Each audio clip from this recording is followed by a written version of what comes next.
welcome muli sa another episode ng Aling Oday's Kitchen. Gagawa tayo ngayon ng sticky baby back ribs. And here are the following ingredients.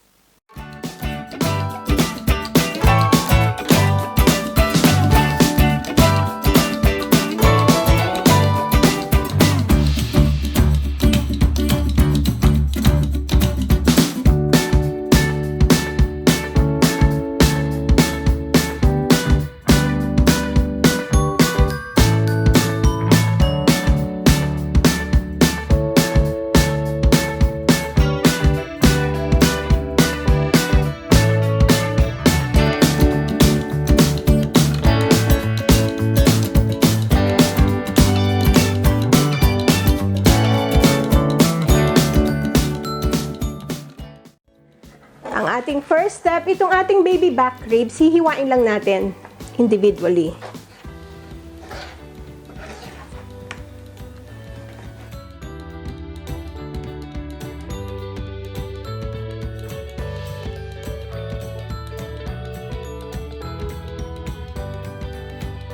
So, mga 1 kilo itong ating baby back ribs. Maganda itong nakuha ko, medyo may laman-laman pa.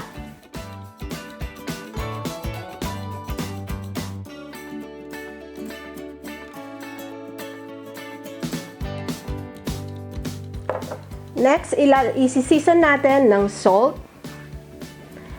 and pepper. Haluin lang natin to para well-coated ang ating ribs.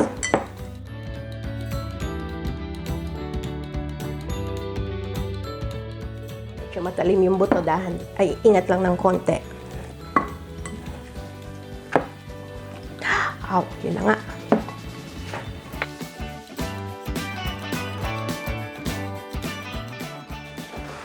Then, i-drench natin or i-coat natin yung ating ribs dito sa ating cornstarch.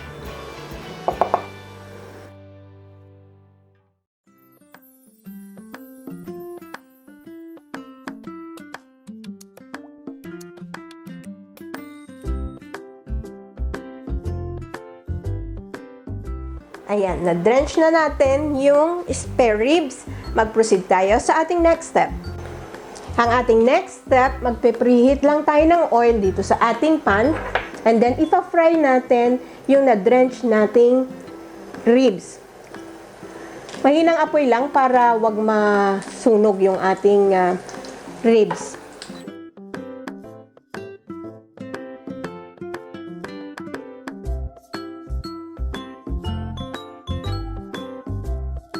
After 15 minutes of frying sa low heat, transfer na natin sa plate na may paper towel to absorb the excess oil. Next, tinanggal ko lang yung oil na pinagprituhan. Nagtira lang ako ng konti. Then, iginisa na natin yung garlic, onion, at saka yung ginger. Hanggang sa lumambot lang yung ating onion. Malambot na yung ating onion, ilalagay na natin yung soy sauce, yung ating black pepper, at yung Chinese 5 spice. Sama na rin natin yung hoisin sauce and we'll mix it well.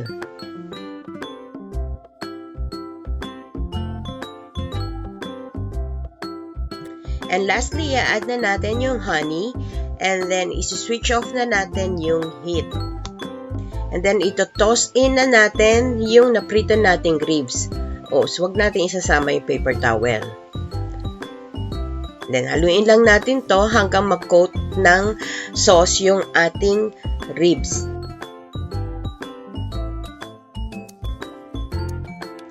Transfer na natin sa platter. And this one is ready.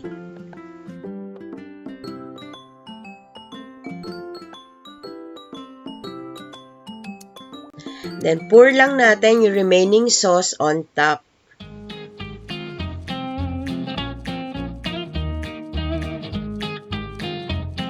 We will garnish with chopped parsley. And this one is ready for serving.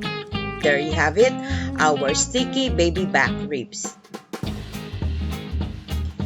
Sana magustuhan nyo itong recipe na ito and share it with your friends.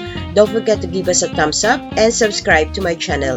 Ako po si Aling Oday. Magkita-kita ulit tayo sa aking susunod na video. Salamat! Bye! Please follow me on my Facebook page, Twitter, and Instagram.